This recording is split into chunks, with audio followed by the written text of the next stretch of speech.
My parents cancelled my 18th birthday to please my entitled sister, so I moved out with Grandpa, who then cut them off financially for good. Hello. I recently turned 18 a few days ago, but sadly, my bratty elder sister insisted on my party being cancelled at the last minute, hence, my parents cancelled it. I was very glad she wasn't even meant to be here for the celebration, but it's just my luck that strong Midwest storms caused all of the planes to be cancelled on the day she was scheduled to depart, 3 days before my birthday. She was meant to go to NYC with a group of pals, but for now, they have had to postpone the trip. She has been rather offended over it.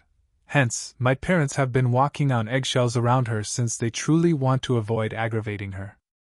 She is the golden child of our family. Hence, they wouldn't dare.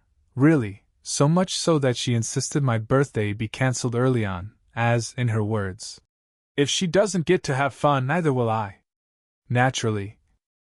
My parents sent the message to every single individual who had been invited without a second thought. Much later in the evening, while I was eagerly waiting for all the visitors to arrive, but none were showing up, I discovered, when I asked my parents at last why none had shown up even by 7 p.m., they informed me they had called off the celebration without even asking me.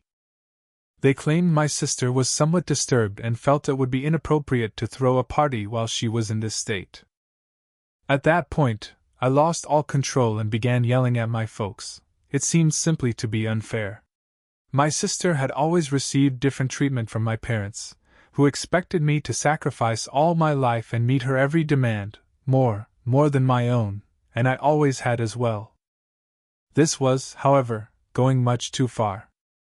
My sister was complaining about a trip that was cancelled for legitimate reasons outside of anyone's control. Hence, my parents had promised to plan my 18th birthday party, invited all of my friends and family so we could have a large birthday celebration. And now they had cancelled it without even notifying me. To exacerbate things, my parents had subtly informed every visitor that I had suddenly gotten ill, so I called off the party, declaring I had a migraine and that using my phone was the last thing I needed. They asked that no one text me about it. Nobody texted me. Hence I had no idea what was going on until the very last minute. I started fighting with my parents right away when they informed me what had transpired, extremely offended as it wasn't my place to back down. I was yelling at them. Even then, their main worries were my being too noisy since they worried my sister would wake up from her nap. I kept yelling till my sister arrived downstairs, not giving a damn about that, starting to defend our parents. She said they had done nothing illegal. She said that, as it would be cruel, she was the one who objected to everyone celebrating or partying while she was so distraught. She even said that I was the most entitled and spoiled person if I couldn't see that. Her utter arrogance following what she had done infuriated me to the point of me mindlessly starting to curse her. Things became physical as I grabbed her hair and tried to shake her. Our parents had to split us apart, and in the turmoil, we missed the doorbell ringing. My parents opened the door to discover my grandfather waiting there. After we at last stopped battling, everyone in the family, including my parents, regards my paternal grandfather as a truly formidable force. Not great news for them was having him at the door. He began questioning why there was so much yelling and cursing as soon as he walked inside. Probably since I had been the loudest, he turned to me for responses. Usually, since it seemed petty, I wouldn't share with people the way my parents treated me, but I told my grandpa everything since, this time, I had nothing to lose. I told them I was unhappy with my parents and sister, and that hiding the truth would not help them treat me any better. Hence, I saw no use in doing so anymore. It was time to stand up, and I did. I also told him that I had dealt with my sister every day for the past 18 years. Hence, the bias toward her was not a one-time occurrence, but this episode was the last straw. I could not stand it anymore. My grandfather's expression was clearly shocked as soon as I spoke. He erupted at my father within seconds and started chastising him. It was then that I learned a lot of hitherto unknown facts. For the previous few years, my grandpa revealed he had been giving money to my parents every month since they had been trying to keep their business open and maintain the family. Basically, it was my grandfather who had been helping us all along, even covering the cost of the party my parents were ready to claim credit for. My grandfather chastised my parents for disappointing him with such treatment of me. From my conduct, he added, it was obvious that their devotion for my sister traumatized me. While my sister, being as stupid as ever, tried to argue with him, my parents silently let him talk. She said that her primary reason for requesting a cancellation of the party was her devastation at having her trip to New York, which she had been looking forward to for months, cancelled indefinitely. She said it was merciless of me to throw a celebration while she was in pain, but my grandfather did not have time for her lies. She was the perfect example of entitlement, he reminded her, cancelling my 18th birthday celebration only to suit her emotions. He told her the world did not revolve around her, and I believe it must have news value for her. My sister's argument with my grandfather infuriated him even more, and finally, he informed my parents he would no longer be helping them, they were on their own now. Then, he advised me to get ready and accompany him, should I wish to move away, as obviously, my parents only gave my sister top priority. The only thing my parents were offended about, even when my grandfather said this, was losing his financial backing. I was about to accept his offer, but they didn't seem to care that he volunteered to let me live with him. This merely confirmed what my grandfather said, they gave no damn about me. I thus wasted not a moment. While my parents tried to haggle and fight with my grandpa to keep his support, I walked upstairs. I hurriedly packed my belongings, then headed downstairs with my grandfather, who barely turned around one final time. He apologized to me for everything I had gone through. As we were driving to his house, he remarked he ought to have done this long ago, though I'm not sure exactly what that implies. I'm just rather happy to be living with him right now. My parents are the only ones dissatisfied with this arrangement. Clearly, they have been assiduously attempting to reach me. Although I have not blocked them yet, I have not been answering their calls or messages either. Still, I have been reading their texts. My parents continue to text me, apologize, and claim they lack thoughtfulness. Since my sister was more delicate and her emotions were more fragile, they acknowledge they always put her first. They now regret it, as they never understood they were ignoring me in doing this. They worked very hard to give the impression that they were ignoring me simply because they felt I was strong enough to manage it. To be honest, though, my sister is practically 5 years older than I am, and if anything, she ought to have been the one capable of sharing with our parents. I bought no single word from what my parents said. I understood they were just acting this way since Grandpa wanted me to return and enable him to keep supporting them. From them, all I wanted was one sincere apology, yet it never came. It really began to irritate me, so this morning I told my father to stop texting me. I replied that I didn't need their false apologies. I knew they were merely doing this to maintain Grandpa's support. I had finished working with them when they cancelled my birthday celebration without even asking me. They had told me just where their priorities lay. That was the straw shattering the camel's back. Today, I was never returning. My dad responded, instead of apologizing, saying he and my mother had mistreated me, but he was ready to set things right and do anything necessary. I seized the chance to explain to them that I would only agree to come back and discuss helping them if, and only if, my sister would no longer be living with us when I returned. They made a mistake by stating they were willing to do anything. She is 23 and has been working for the past 2 years. By now, she should have accumulated enough money to move out. I thus don't even consider myself to be being so unfair. But my parents see me to be callous and silly now. As for informing my parents that should my sister move out, I will only be back in with them, you know, that kind of thing. My parents had always given her first attention. These little items added up, even if they were trivial. Sadly, I never considered it sufficient enough to discuss with my relatives. Even if I had, I doubt it would have been justification for anybody wishing to have me taken away or offered to move out from. I simply remained quiet about it, since else it would have infuriated my parents even more. Regarding my grandfather, I mentioned he is a force to be reckoned with. since practically every member of the family loves and respects him. He had won numerous challenging cases and was among the greatest attorneys back in his day, not to mention quite rich. He leads a very disciplined life and is quite morally pure. Clearly, then, everyone in the family looks up to him. I could have told him how my parents were treating me if I had wanted to, but up until last year, he was rather busy seeing my grandmother, who was nearing death. He was busy, and I wanted not to disturb him with my little grievances while he was already handling so much. He was grieving when my grandma went away, so I didn't believe it was worth mentioning. I am quite appreciative now that he is willing to assist me.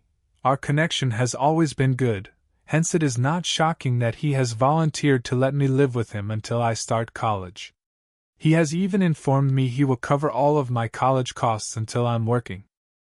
First update, hello, hence, I have decided to keep to the condition I proposed for my parents. Obviously, even if they kick my sister out, I have no intention of returning to live with them. I merely want to find out whether they really do it. That will reveal whether they really want me back or whether they believe my sister is more valuable than the financial support of my grandfather. I haven't told him anything about this, but to be fair, I recently learned of other things he had been hiding from me. I therefore believe it to be fair enough. I'm talking about the fact that my grandpa knew my parents didn't truly want me all along, but he had never taken anything about it. Actually, even if my sister lacked any traits that would justify her partial behavior, I never even knew exactly why my parents favored her. My grandfather recently told me that originally, my parents had just intended for one child. 5 years following my sister's birth, though, my mother became pregnant with me. Although they intended to end the pregnancy, my dad made a mistake by alerting the parents of my mother about it. My mother's parents insisted that it would be inappropriate to turn away that gift. Should my parents be blessed with another child, they thus persuaded my parents to maintain the pregnancy. Sadly, while my mother was 8 months pregnant, my maternal grandparents were in a horrible vehicle accident. Both died from their wounds following several weeks of struggling for their lives. My mom was clearly heartbroken. During her pregnancy, she experienced a rather mental break whereby she began accusing me of bringing ill luck into her life. She spent a few weeks institutionalized, and when she returned, she was quite improved. Still, my parents secretly felt bad about letting the pregnancy get this far. After I was born, they had every intention of having me adopted, but this time, my paternal grandparents intervened. They forbade my parents from putting me up for adoption and told them they were crazy. Though they were reluctant, my parents raised me. When I challenged my grandfather about the comment he made when he took me back home, he told me all of this. Now, I see what he meant when he said he ought to have done this long ago. I agree, he ought absolutely to have. In any case, I know I will never go back to my parents, since I now know the truth about the reason they treated me differently. My present treatment of them is absolutely justified. For years, they punished me for something not under my control. At least I'm better than them, since I'm punishing them for truly their fault. Though I still find my grandpa frustrating for not being honest sooner, I know these things are difficult to discuss, especially to a young child. Right now, he is the only person I can rely on, thus, I try not to get too enraged with him. But I felt bad about it when I spotted my sister waiting outside today following school. I so requested one of my male buddies to accompany me home. Being a football player, he is rather on the larger side, and I knew that if my sister did anything, he would be there to assist. We have been friends for a really long time, and I totally trust him. He knows all, even specifics about my family. He agreed to stroll me back home.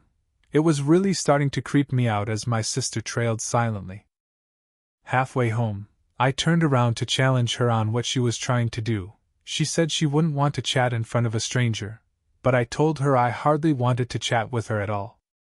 She then began telling me that my behavior has been the reason our parents have been really anxious and unhappy. She said yesterday that unless she was forced out of the house, our parents had at last warned her that I wouldn't come back home or even speak to my grandfather about helping them again. She thought I was being somewhat unjust, Thus, she came here to challenge me about it. I told her, "If I can't be happy, neither can you," thinking it ludicrous of her to believe I would dignify this with a conversation. She used exactly the same reasoning to have my party called off. Thus, I reasoned it should also apply to her. She started yelling at me, calling me a vile human being. When I turned around to head home, I merely kept walking with my friend and turned her off. I never bothered to reply or look around. I suppose turning her off was what truly infuriated her, as shortly afterward, she attacked me and I was on the ground.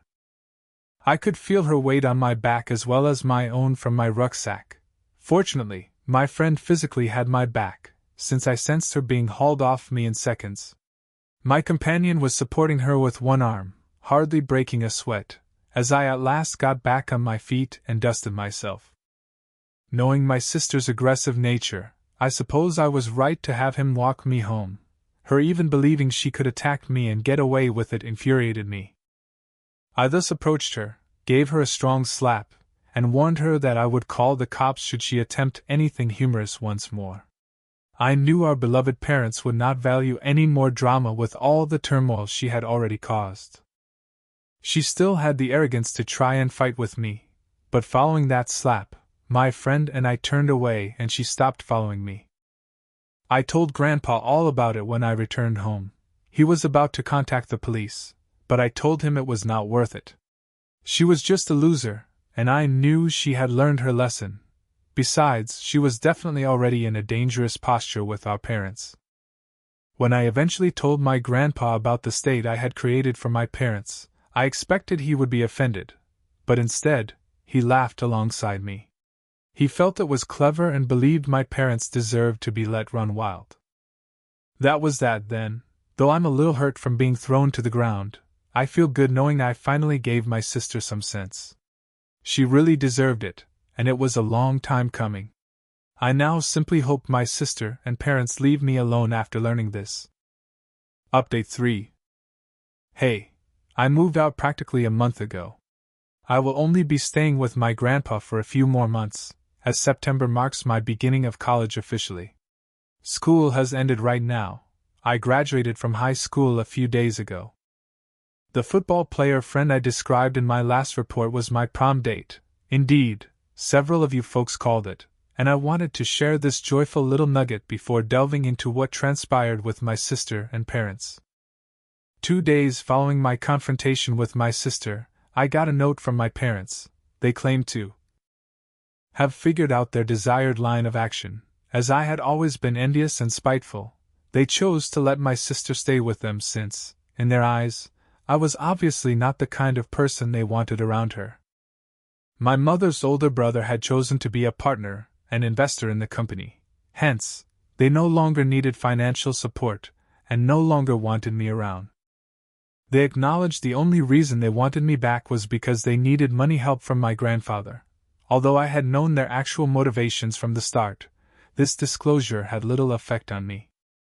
I'm really sure they believed this would damage my emotions. I neglected even responding to the message. They wrote me another message a few hours later stating they were going to block me immediately because I was a disgusting human being, just like my sister had claimed. I guess this reality got under their skin.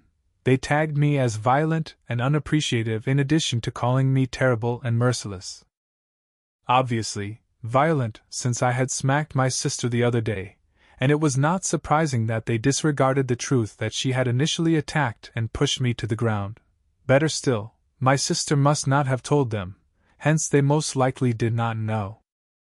They also branded me unappreciative since, despite all they had done for me, I still had the audacity to act as though they were negligent parents. They discussed how they had raised me, spent money on food, sent me to school, and clothed me. When parents bring up things like that while in a difficult situation, I truly find it perplexing. It doesn't make them unique. I consider it to be rather the minimum they could do for their children. But I suppose my parents believe the basic minimum is more than enough, hence I should treat them like my saviors for doing it. In any case, I wanted to reply but opted against it since it would waste time. I therefore blocked them first, and I was done before they could block me.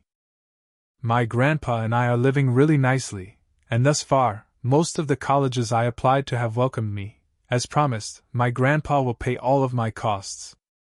I am still waiting to hear from some of the better ones. We are still getting used to living together, and I do find myself feeling enraged at him sometimes for not removing me from my parents earlier. I am aware, though, that he had personal limitations and regrets not being able to support me when most needed. These days, we are working on it together. I never have to cope with my parents on my own evermore. Hopefully, they won't contact me either going forward. Update 4. Hi, I last updated 1 full year ago. I much appreciate the wonderful remarks and helpful DMs. Right now, I am doing fantastic. My entire family, from what I know, has cut off my sister and dad. Although my mom's side of the family is still in contact with them, nobody from my dad's side speaks to them anymore because of my grandpa. Since I never discussed it, most people had no idea how I was being handled. However, as my grandfather began to tell others he was not in contact with my parents, they discovered the reason we experienced that fallout, and my parents were ultimately shunned. It's karma, I suppose. I don't think anyone else could have caused this state of affairs except themselves. Although I don't know what my sister has been up to, I heard from a few people that she moved out and is now living alone last week. To be honest, that news motivated me to update all of you here. I am still going strong, as is my boyfriend. We get together on the weekends since I head home every weekend. My college is really near. I truly feel like a brand new person. Even though I have made many acquaintances here, now closer than ever, my grandfather and I have also worked on our relationship. I doubt anything can ever change. He is my favorite person on earth. Though in the past he has made blunders, nevertheless, nobody else has. We have moved on from everything, and I have forgiven him. Indeed, right now I am really content. I appreciate you folks. I was always the forgotten one in my family, but now they want me back. My next decision will change everything in my life. In my family, I, 42, have always been the unnoticed child. I'm not sure how to respond to my parents' sudden desire for me to return to their lives. There is a big age difference between myself and my 5 siblings, of which I'm the youngest. As a child, I frequently had the impression that my house was a parallel universe. I was just there, the quiet one, the one who didn't cause trouble, the one who was easy to forget. Why? While my siblings were in and out of hospitals and therapy sessions all the time. One of my first memories is of returning home from school to find the house deserted. Nobody checked my schoolwork or inquired about my day. Everyone was too preoccupied with my siblings' problems to realize that I also needed to eat, so I learned to cook for myself early. I vividly remember how disappointed I was when my parents failed to remember my birthday for 3 consecutive years. They were just overwhelmed.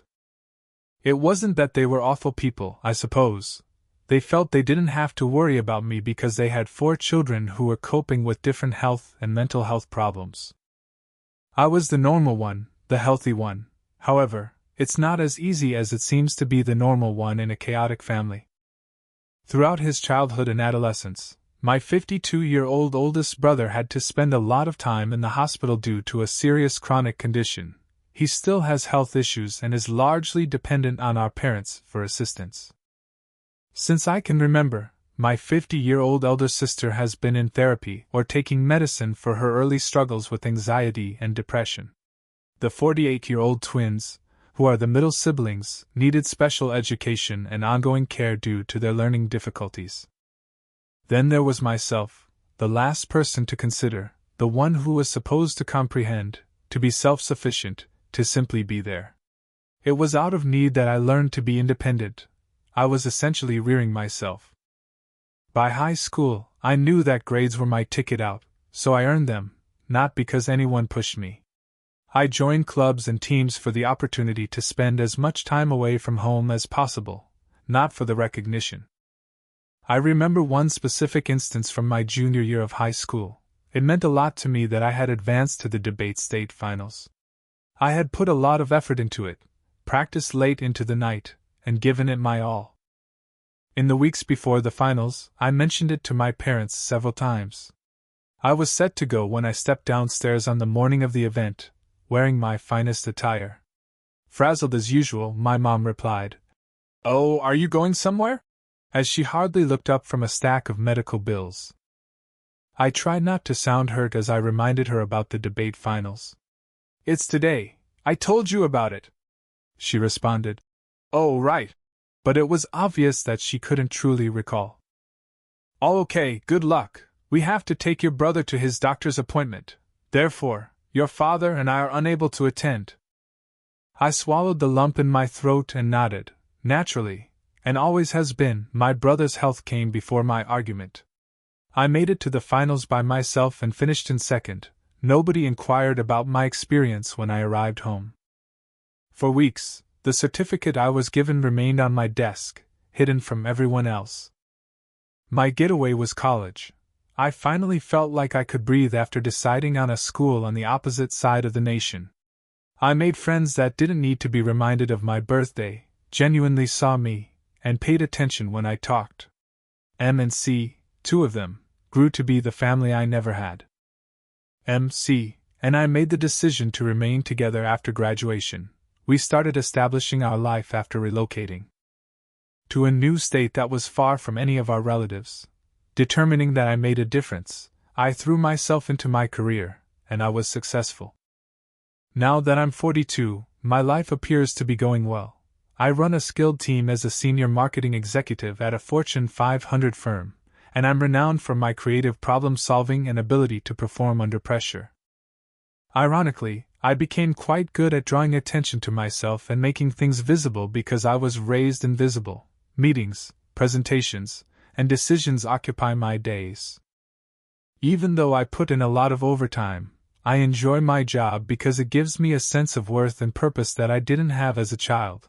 People at work pay attention to what I have to say because they see me and respect my viewpoint. I never get tired of the euphoric feeling. My life is comfortable. While I'm not working, I have a small but close-knit group of friends. I travel whenever I can, and I possess a lovely condo with a view of the city skyline. My best college pals, M and C, are still my pillars of support, and I've formed other deep bonds. We host movie marathons, game evenings, and weekend brunches. I've been addressing issues of abandonment and persistent feelings of invisibility in therapy for years. Although the process has been drawn out and occasionally difficult, it has improved my understanding of who I am. I've learned to respect myself, set limits, and quit looking to those who can't give me approval. My interactions with my family have been sparse for the past 20 years, rare visits every few years and infrequent phone calls on holidays. To shield myself from the hurt of their apathy, I kept them at arm's length rather than cutting them off entirely. Then, unexpectedly, my mother called last week. We hadn't spoken for more than a year, and our most recent contact had been a clumsy exchange of pleasantries, so I nearly didn't respond. But I had to pick it up for some reason. Without even saying hello, she continued, "We want you to come home for Thanksgiving." She sounded older and more worn out than I could recall. "You are missed by your father and me." It seemed as though someone had punched me in the stomach. Do you miss me? When I was growing up, where was this? When none of them appeared after I graduated from college? When I built a life for myself for 20 years? I stumbled. "I'm not sure if I'll be able to make it. Work is really busy right now, and I have plans with friends." "Are you planning with friends?" Her voice assumed that tone of remorse that I was all too familiar with from my early years. "Your family is us. If you need to alter your plans, your pals will undoubtedly understand." Family seemed like a hollow term. After feeling like an afterthought my entire life, what did it mean? She went on to say, "Your siblings will all be here," apparently oblivious to or choosing to disregard my reservations. To have everyone together once more would mean so much. I was filled with resentment. Is everyone back together? First of all, when had we ever been together? I couldn't recall a family meal where someone wasn't experiencing a crisis, going to therapy, or being admitted to the hospital. I finally said, "I'll think about it." to put an end to the discussion. However, I knew I wasn't going as soon as I hung up. I became physically nauseous at the idea of sitting around the table and looking like we were a happy, regular family and everything was good. 1 week later, I'm still debating the choice. I had a tiny, kid-like want to leave, to think that perhaps at last they noticed me, that perhaps they wished to make amends because they regret how they treated me. However, the mature side of me, the one that has had treatment and undergone the arduous process of recovery, is more aware of this. They haven't called because they've suddenly realized how much they've been ignoring me. My siblings are still having difficulties. They are growing older, and they have come to the realization that I'm the only one with their lives in order, which is why they are phoning. I'm their fallback option, not their daughter. I can't quit thinking about it though. What if I'm mistaken? What if this is a sincere effort to get back in touch? Am I being unforgiving or overly harsh? Or am I at last defending myself and establishing sound boundaries? I thought I had dealt with the feelings that the call had evoked. More than in years, I've been thinking back on my early years. I had a dream the other night that I was back in my former bedroom, shouting loudly, but no one could hear me. I felt like that forlorn, invisible youngster again as I woke up in a cold sweat. It also has an impact on my work. I was thinking about my family when I slept off at a crucial meeting yesterday. My team took note and continued to give me worried glances. I have a reputation for being calm and attentive, yet after just one phone call, I feel like I'm losing it. After discussing it with M and C, they both believe I shouldn't go. They have personally witnessed the harm done by my family, and the years it has taken me to recover. They fear that returning home will reverse all of my gains. There is nothing you owe them, M stated firmly. Don't allow them to pull you back into their drama. You've created a wonderful life for yourself. C was more tactful. Remember how long it took you to stop flinching every time the phone rang? I know it's hard. He continued. When you first started establishing limits with them, how many panic attacks did you experience? Is all that development worth the risk? I am certain that they are correct. However, that little voice of the young child who merely wanted her parents to notice and adore her is still inside of me. Perhaps this time will be different, she's whispering. They might finally be the family I've always desired this time. M and C also remind me that I have the freedom to choose, and they will be there for me no matter what, and I'm grateful for that, but it doesn't help with the decision. So here I am, asking random people online, for guidance. Is it improper of me to want to go? Is it selfish of me to prioritize my mental well-being over a family reunion, or after being ignored all my life, am I now acting in my own best interests? Even though Thanksgiving is still a few months away, I can't stop thinking about this. I'm struggling to focus at work and fall asleep. I become anxious every time my phone rings, wondering whether it's them calling again. A part of me wants to stop communicating with them, block their numbers, and carry on with my life as it has been. However, another part of me feels bad about even thinking about it. Even if they weren't particularly good parents, they are still my parents. I have no idea what to do. I'm not sure how to make sense of the difference between the accomplished, self-reliant adult I've become and the lonely, invisible child I was. I'm not sure whether I can deal with my family without becoming that frightened, abandoned young child again. What should I do, Reddit? Should I risk rehashing old wounds by attending this Thanksgiving dinner, or should I keep my distance and possibly ruin any possibility of a reconciliation? When your parents suddenly want you in their lives after decades of ignoring you, how do you handle it? I would appreciate any guidance. I could really use an outside viewpoint because I feel like I'm drowning in uncertainty. Update 1. About 2 weeks have passed since my last post, and while I would like to claim that things have become more obvious, they have really gotten more confusing. Though recent events have taken me by surprise, I appreciate all of the support and advice. It has given me a lot to think about. First, my older brother, who has long-term health problems, called me out of the blue. It was unexpected to see his name on my caller ID because we haven't spoken face-to-face in years. I briefly believed that something horrible had occurred. His voice seemed older and more worn out than I remembered. When he said, "Hey sis, have you got a moment?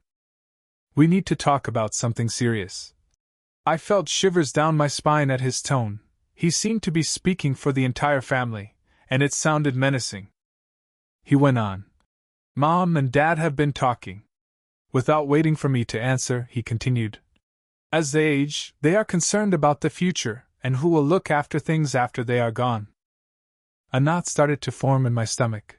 I hoped I was mistaken, but I had a feeling I knew where this was going. "When they can no longer care for one of the boys, they want to appoint you as their legal guardian." The boys referred to our brothers, who suffered from serious illnesses. It seemed as though someone had punched me in the stomach. Protector? Me? For most of my childhood, they barely acknowledged me as the invisible child. "What?" I choked out. "Why me? Why now?" My brother let out a deep sigh. "Look, I realize this is a lot to ask, but you are the only one who is truly stable. Everyone else has their own problems. You've succeeded, you're in control of your life. They believe you to be the ideal option." What I was hearing was unbelievable. Suddenly, after years of being neglected and treated as an afterthought, I was given this enormous duty. It was like a horrible joke, and it felt unreal. "Have they even considered asking me about this?" I demanded, my voice trembling with rage and incredulity. "Or were they just going to spring it on me at Thanksgiving?" The person on the other end of the line paused for a while, when he eventually said, They were hoping to discuss it in person. I thought you should know beforehand, give you time to think about it, consider it." How could I possibly consider being guardian of a brother that I don't really know? A sibling who has spent decades taking care of our parents. "I can't do this," I replied, hardly raising my voice above a whisper. "I can't just take on this duty and drop everything. My life is my own. I have plans of my own." My brother remarked, "I know it's a lot," in an apologetic tone. "They're desperate, though. They must have confidence that someone will cover for them while they are away." I sat in startled silence for what seemed like hours after we hung up. It was also utterly ridiculous. After years of ignoring me, they now wanted to put this huge responsibility on me without even consulting me. I thought things couldn't get any more confusing, but a few days later, I got a letter from my mother. It was lengthy, meandering, and chock full of the same guilt-tripping jargon I recalled from my early years. She continued by talking about how difficult things had been for them, how much they had given up for the family, and how much they needed me right now. Near the end was the section that truly affected me. "Sweetheart, we're not asking for much," she wrote. "All we need to know is that someone will take care of the family while we are away. Our only hope is you." Just hope? I mean, how many times did I need them when I was growing up, feeling unwelcome and invisible? Where was their hope for me? Ever since I got that letter, I've been a complete disaster. I've struggled to focus at work and sleep. My group has observed, meetings have had to be rescheduled because I simply cannot focus. Every part of my life is being impacted by this circumstance, and I detest it. They still have this control over me, and I detest it. For an urgent wine and venting session, I invited M and C over. On my part, they were both indignant. "They can't do this to you," M exclaimed, her eyes glimmering with rage. "They cannot expect you to be their safety net after ignoring you for decades. It's unfair." C remained supportive but was more measured. He added softly, "You need to consider what's best for you, not what they desire or what's best for them. What would you like?" What am I looking for? It's a straightforward question, but I'm having a terrible time coming up with a response. A part of me, the young child who constantly sought her parents' favor, longs to say yes and to be the decent daughter they never thought I was. However, the mature me, who has put a lot of effort into creating a life and identity apart from my family's shadow, is yelling no. I've devoted a significant portion of my life to proving my value to them, to being noticed, to being appreciated. and they want me to sacrifice everything now that I'm at last living a life where I'm respected and seen. To suspend my life to tidy up the mess they created? I become more irate the more I consider it. I'm not being asked to join the family. They want me to be their guardian and caregiver. They want a promise that their issues would be resolved when they leave, not a relationship with me. I've made up my mind. After spending hours discussing it with M and C, I will not be attending Thanksgiving. I will not act as their guardian. I refuse to allow them to drag me back into the dysfunction from which I have so desperately fled. It won't be simple, I know. I'm aware that there will be emotional manipulation and guilt trips. However, I am also aware that I am worthy of better. I should be able to live the life I have created for myself without having to deal with their disregard and demands. I will give my brother a call back tomorrow to inform him of my choice. After that, I'll send a letter to my parents outlining my reasons for not attending Thanksgiving and my inability to fulfill their wishes for me to be their guardian. Even though I know it's the correct thing to do, it will be difficult. I'm afraid. I'm depressed. I'm pleased with myself for finally putting my needs first and putting my own health ahead of their expectations, even if I still want things to be different. Thank you to everyone who left a remark on my previous post during this trying time. Your words of support and encouragement have been invaluable. After a lifetime of feeling invisible, it means more than you can imagine to feel seen and understood. After speaking with my family, I'll provide another update. Good luck to me. I suspect that I will require it. Update 2. I feel like I've aged years in a matter of weeks since my last update, which was around a month ago. My family's predicament has escalated in unexpected ways, and I'm still in shock over all that has transpired. I want to start by saying thank you to everyone who left a comment on my previous posts. During a very trying period, your guidance and encouragement meant the world to me.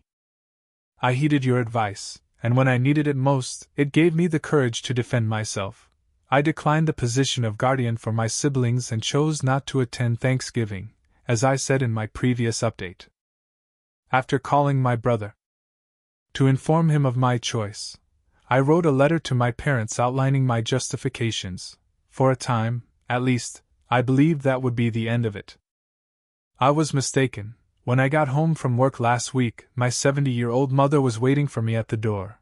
I was so shocked that I almost dropped my keys.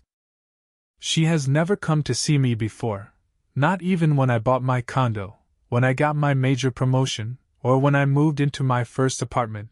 But here she was, standing at my door as if she had every right to be there, looking older and more worn out than I remembered.